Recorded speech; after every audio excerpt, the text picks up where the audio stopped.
Hello दोस्तों आज की इस वीडियो में मैं आपको सोशियोलॉजी या फिर पॉलिटिकल साइंस आप ले लो, इनका एक बहुत ही महत्वपूर्ण टॉपिक बताऊंगा जिसका नाम है सेकुलरिज्म। आज की इस वीडियो में हम सेकुलरिज्म, जिसको आप हिंदी में धर्मनिरपेक्षता भी बोलते हो, उसके बारे में डिस्कस करेंगे कि सेकुलरिज्म होता क्या है, इसकी मेन करैक्टरिस्टिक्स क्या है और जितना भी सेकुलरिज्म के अंदर मेन चीज़ें हैं इंडियन कॉन्स्टिट्यूशन के संदर्भ में, वो सब कुछ इस वीडियो में जानेंगे। तो आइए सबसे पहले हम शुरू करते हैं अपनी इंट्रोडक्शन के साथ।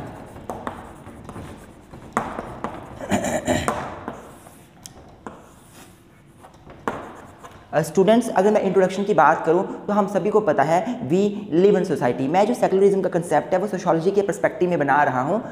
बाकी ये जो मटेरियल है थोड़ा सा चेंज करके आप पूरा मटेरियल पॉलिटिकल साइंस में भी लिख सकते हो, कोई डिफरेंस नहीं है दोनों में। चाहे पॉलिटिकल साइंस का सेकुलरिज्म हो चाहे सोशियोलॉजी का हो, बात दोनों की सेम ही है, थोड़ा बहुत डिफरेंस है जस्ट लैंग्वेज का, बाकी कोई डिफरेंस नहीं है। तो अगर मैं इंट्रोडक्शन की बात करूं तो we all know that we live in society and in the society where we live there are number of individuals and all these individuals are not same. They are different from each other from many perspectives, from their race, from their color, from their religion, from their caste. They are different from each other. In the society there is social stratification on the various basis. तो जिस society में हम रहते हैं वहाँ पे बहुत सारे लोग पाए जाते हैं। कोई हिंदू धर्म से बिलोंग करते हैं, कोई मुस्लिम धर्म से बिलोंग करते हैं, कोई क्रिश्चियन धर्म से बिलोंग करते हैं, कोई जैनिज्म, बुद्धिज्म, सिख और डिफरेंट रिलीजन से वो लोग बिलोंग करते हैं। तो मेरे दोस्तों, जब when this all people live together with peace, with a feeling of harmony, with proper love to each other, अगर वो आपस में इकट्ठे रहते हैं प्यार सद्भावना से, और they respect to religion of everyone, they respect the religion of everyone, तो ऐसी भावना को हम लोग सेकुलर भावना कहते हैं। आपको ये होप समझ आ रहा होगा कि जब सोसाइटी में लोग रहते हैं और वो एक दूसरे की रिस्पेक्ट करते हैं, ह्यूमनिज्म को ऊपर रखते हैं और रिलीजन को ऊपर नहीं रखते, इन द सेंस कि वो स्टेट को ऊपर मानते हैं, नेशनल इंटरेस्ट को ऊपर मानते हैं, अपने रिलीजन को ऊपर नहीं मानते। वो ये मानते हैं कि हमारा रिलीजन तो अच्छा है, बाकी सभी का रिलीजन भी अच्छा है। वो अपने रिलीजन का प्रचार तो करते हैं, बाकियों के रिलीजन की भी प्रचार करने के लिए बिल्कुल स्वतंत्रता देते हैं। तो ऐसी भावना को, ऐसी आइडियोलॉजी को, ऐसे पर्सपेक्टिव को हम क्या बोलते हैं? सेकुलरिज्म बोलते हैं। आई होप आपको सेकुलरिज्म का थोड़ा सा इंट्रोडक्शन समझ आ गया होगा। अब मीनिंग की बात करते हैं। मेरे स्टूडेंट्स, अगर मैं मीनिंग की बात करूं तो द टर्म सेकुलर का सिंपल सा मतलब होता है separation of state from religion. अगर मैं सेकुलरिज्म का सिंपल सा मतलब बताऊं आपको तो इसका मतलब होता है सेपरेशन ऑफ स्टेट जो है उसका सेपरेशन होना फ्रॉम द रिलीजन।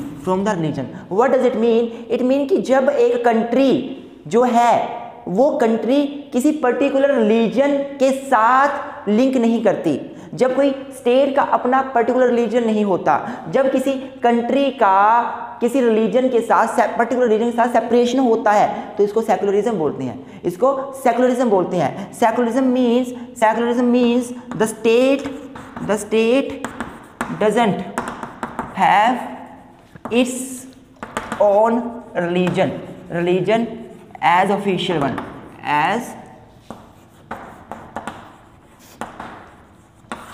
जब किसी स्टेट का कोई एक रिलीजन ऑफिशियल रिलीजन नहीं होता तो ऐसी चीज को हम सेकुलरिज्म बोलते हैं। What is secularism? Secularism can be defined as when the state does not have its own religion, when all religions are equal in the eyes of state, when there is a separation of state from a religion, that particular philosophy, that particular ideology, that particular mentality, that particular thing is called as secularism. I hope आपको secularism का मतलब समझ आ गया होगा कि secularism क्या होता है कि जब किसी पर्टिकुलर कंट्री का कोई अपना रिलीजन नहीं होता, ऑफिशियल रिलीजन नहीं होता, all religions are equal. Yes, it doesn't mean that there are no people of any particular religion in the country. There can be people of various religion in the country, but the country doesn't have its own official religion. Country cannot impose its will on the member of state that they have to follow any particular religion which the country is following. Country doesn't have a religion. जब country का अपना religion नहीं होता कोई, तो ऐसे हम country को सेकुलर कंट्री भी बोल देते हैं। तो तो मेरे दोस्तों आपको मीनिंग समझ आ गया होगा। थोड़ा सा हम कंट्रीज़ के एग्जाम्पल्स देखते हैं जहाँ पे सेकुलरिज्म पाया जाता है। तो सबसे बड़ा एग्जाम्पल जो है वो हमारा अपना देश है, हमारा भारत है, जहाँ जो एक सेकुलर कंट्री आप सभी को पता है। अब मैं एग्जाम्पल्स की बात करूँ तो इंडिया, आप भारत बोल लो कोई बात नहीं, हमारा कॉन्स्टिट्यूशन यही बोलता है इंडिया दैट इज़ भारत। तो अगर इंडिया बोला जाए या भारत बोला जाए एक सेकुलर कंट्री है। क्यों सेकुलर कंट्री है हमारी इंडिया? क्योंकि इंडिया में आपको हिंदू भी मिलेंगे, मुस्लिम भी मिलेंगे, क्रिश्चियन भी मिलेंगे, आपको बुद्धिज़्म भी मिलेंगे, जैनिज़्म भी मिलेंगे, आपको हर एक धर्म के लोग यहाँ पे मिलेंगे, सिख भी मिलेंगे आपको। तो यहाँ पे हर एक जो है वो धर्म के लोग पाए जाते हैं और इन सभी धर्म के लोगों को राइट है कि वो अपने धर्म का प्रचार कर सकते हैं, वो अपने धर्म को मान सकते हैं, वो अपने धर्म के प्रोटेक्शन के लिए अगर माइनॉरिटीज़ में है तो वो इंस्टीट्यूशन खोल सकते हैं। उनको आर्टिकल्स में हमारे संविधान में स्पेशल राइट्स दिए गए माइनॉरिटीज़ को। तो जब सभी धर्मों को सभी राइट्स दिए जाते हैं, इक्वल प्रोटेक्शन दी जाती है, सभी धर्मों के लोगों को जो है वो हम इक्वलिटी प्रदान करते हैं, कोई भी व्यक्ति किसी भी धर्म को मान सकता है, तो किसी भी धर्म को मान सकते हैं, तो ये हमारा इंडिया सेकुलर कंट्री है।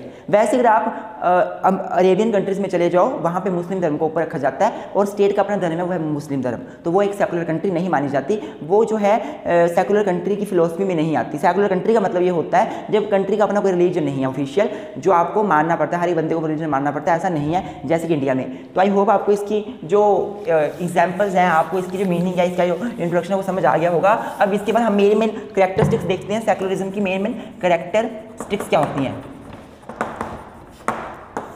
तो स्टूडेंट्स अगर मैं कैरेक्टरिस्टिक्स की बात करूं, फीचर्स की बात करूं कि सेकुलरिज्म की मेन फीचर्स क्या है, तो सबसे पहली फीचर तो यही बन जाती है separation of state from religion. तो मेरे दोस्तों जो सबसे पहली फीचर बनती है हमारी सेकुलरिज्म की वो ये बनती है कि हमारी कंट्री में जो स्टेट है, एक सेकुलर कंट्री का जो स्टेट होता है वो सेपरेट होता है रिलीजन से। जब एक कंट्री में एक कंट्री का अपना कोई रिलीजन नहीं होता, वो सेकुलर कंट्री होती है। सेकुलरिज्म के एक वन ऑफ फीचर ये है कि in the secular country the country doesn't have its own religion, the country is separate from the religion. Religion अलग है, कंट्री अलग है। ये जो फिलोसफी है वो वेस्टर्न स्टेट से ली गई है। अगर आप वेस्टर्न स्टेट में जाइए तो वेस्टर्न स्टेट में चर्च अलग होती है, स्टेट अलग होता है। वैसे ही वेस्टर्न की फिलोसफी से प्रभावित होकर हम लोगों ने सेकुलर का कंसेप्ट लिया है कि हमारी कंट्री इंडिया में भी स्टेट अलग है, रिलीजन अलग है। रिलीजन और स्टेट आपस में इकट्ठे नहीं जुड़े हुए, स्टेट अलग मैटर है, रिलीजन अलग मैटर है।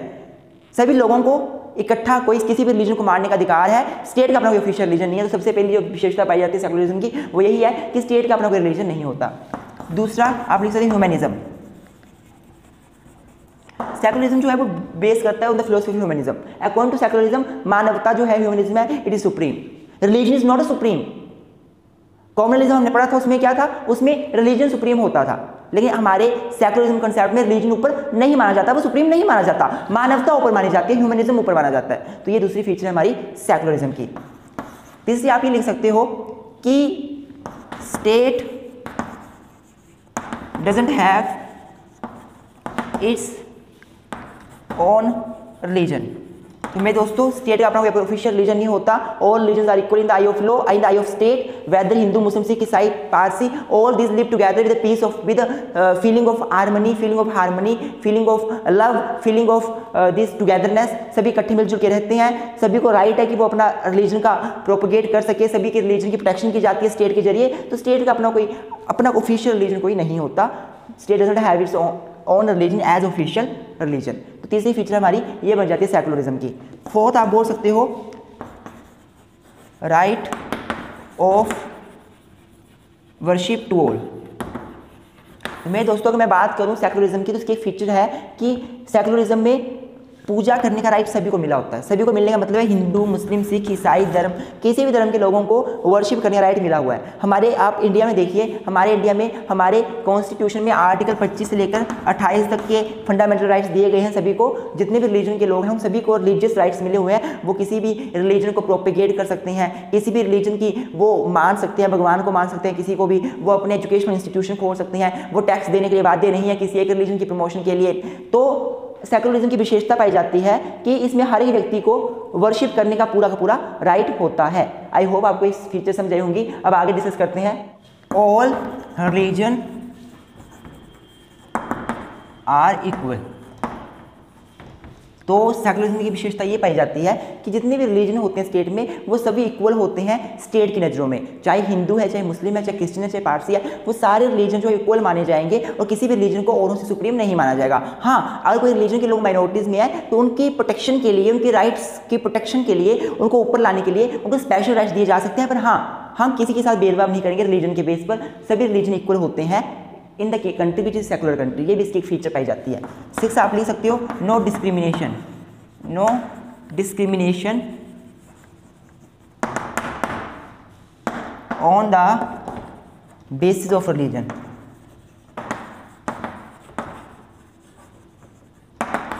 ये बड़ी इंपॉर्टेंट फीचर है सेकुलरिज्म की कि सेकुलर कंट्री वो कंट्री होती है जिसमें रिलीजन के बेस पे कभी कोई डिस्क्रिमिनेशन नहीं पाया जाता। अब हमारे आप कॉन्स्टिट्यूशन में देखिए, हम इंडिया सेकुलर कंट्री है, इसलिए आर्टिकल 15 बोलता है कि किसी के साथ भी भेदभाव नहीं किया जाएगा on the basis of religion, race, caste, sex. तो रिलीजन वहाँ पे टर्म आ रही है, मतलब रिलीजन के बेस पर आप भेदभाव नहीं कर सकते। ना नौकरियाँ देने में रिलीजन के बेस पर भेदभाव हो सकता है, ना किसी बोलने के राइट को देने के बेस पर। जितने भी राइट्स हैं वो सभी रिलीजन के लोगों को मिले हैं और किसी के साथ भी रिलीजन के बेस पर भेदभाव नहीं किया जा सकता। आप ये भी इसमें लिख सकते हो। इसके बाद आप लिख सकते हो all religion people, all religion people are free to propagate, profess any religion. तो स्टूडेंट्स, अगर मैं सेकुलरिज्म की विशेषता की बात करूं तो इसकी एक विशेषता ये पाई जाती है कि सेकुलरिज्म के अंदर जितने भी रिलीजन के लोग हैं वो सारे फ्री हैं। क्या करने के लिए फ्री हैं? वो किसी भी धर्म को प्रोपेगेट करने के लिए, प्रोफेस करने के लिए और प्रैक्टिस करने के लिए ये फ्री हैं। चाहे हिंदू है, मुस्लिम है, सिख है, सही सभी धर्म के लोगों को राइट है कि वो अपने रिलीजन को प्रोपेगेट कर सकते हैं, औरों को बता सकते हैं, अपने इनर मन में, कॉन्शियस में, अपने अंदर किसी रिलीजन को मान सकते हैं, दूसरों को बता सकते हैं। उस रिलीजन की रिगार्डिंग जो प्रैक्टिसेस होती हैं उनको फॉलो कर सकते हैं। जैसे हम हिंदू धर्म के लोग हैं तो हमारी क्या प्रैक्टिस होती है? हम मूर्ति पूजा करते हैं, हम उनको मूर्तियों को खाना भी खिलाते हैं, हमारा अपनी श्रद्धा है, हम उनको भगवान मानते हैं। वैसे अगर मुस्लिम धर्म की बात की जाए तो मुस्लिम धर्म में अजाम लोग जो है वो पढ़ते हैं। अजाम मतलब आप समझ रहे होंगे मैं क्या बोलना चाहता हूँ। तो सेकुलरिज्म की विशेषता है कि सभी धर्मों के लोगों को अपने रिलीजन की प्रैक्टिसेस को भी फॉलो करने का राइट है, उसे अपने रिलीजन को औरों को बताने का भी राइट है और अपने रिलीजन को प्रोपेगेट करने का भी राइट है। आई होप आपको इसकी फीचर समझ आ गई होंगी। इसके बाद अब हम इंडियन कंट्री के बारे में थोड़ा सा देखते हैं कि सेकुलरिज्म एंड इंडियन सिनेरियो, कि जो इंडिया है उसका क्या क्या महत्व रहा है, क्या क्या रोल रहा है सेकुलरिज्म में। सेकुलरिज्म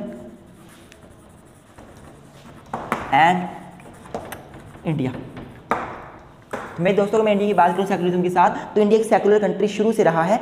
हमारा भारत बहुत बड़ा भारत था। जब ब्रिटिशर्स आए, मुगल आए, उस टाइम काफ़ी बड़ा भारत था, सभी लोग मिलजुल के रहते थे। आप पीछे चल जाओ हिस्ट्री में, चाहे आप अशोका डायनासिटी की बात करो, गुप्ता डायनासिटी की बात करो, आप मुस्लिम राजा अकबर की बात करो, आप जैनिज्म, बुद्धिज्म, क्रिश्चियनिटी या इस्लाम के डेवलप जब वो हुए, जब वो आए, उस टाइम की बात करो, लोग सभी मिलजुल के रहते थे, सभी धर्मों के लोगों को सम्मान दिया जाता था। हमारे देश में ब्रिटिशर्स आए, उन्होंने 1905 में बंगाल का विभाजन किया, उन्होंने फूट डालो एंड शासन करो, डिवाइड एंड रूल की पॉलिसी को फॉलो किया, पर फिर भी हमारे देश में जो सेकुलरिज्म था वो खत्म नहीं हुआ था।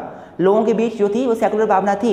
हमारा जो नेशनल मूवमेंट था जिसमें सभी धर्म के लोगों ने पार्टिसिपेट किया, हमारे देश को आज़ादी दिलाने में हिंदू, मुस्लिम, सिख, ईसाई सभी धर्मों के लोगों का एक योगदान रहा जो हम भूल भी नहीं सकते। तो मेरे दोस्तों, इंडिया एक सेकुलर कंट्री है, था और हमेशा रहेगा भी, क्योंकि हमारा जो सेकुलरिज्म है वो बेसिक फीचर माना जाता है कॉन्स्टिट्यूशन का, तो इसको चेंज नहीं किया जा सकता।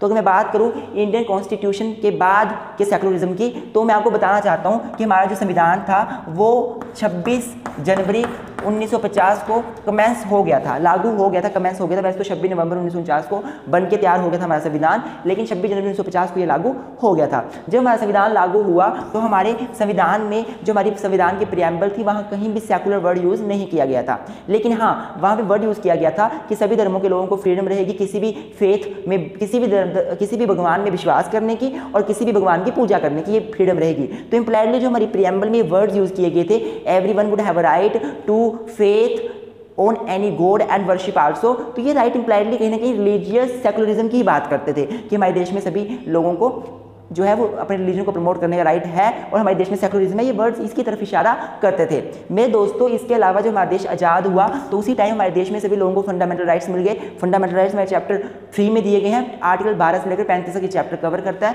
तो इन 12 से 35 तक के आर्टिकल्स में जो आर्टिकल 25 से लेकर 28 तक थे तो हमारे कॉन्स्टिट्यूशन के लागू होने के साथ ही ये रिलीजियस राइट्स जो थे वो किसको दे दिए गए थे, लोगों को दे दिए गए थे।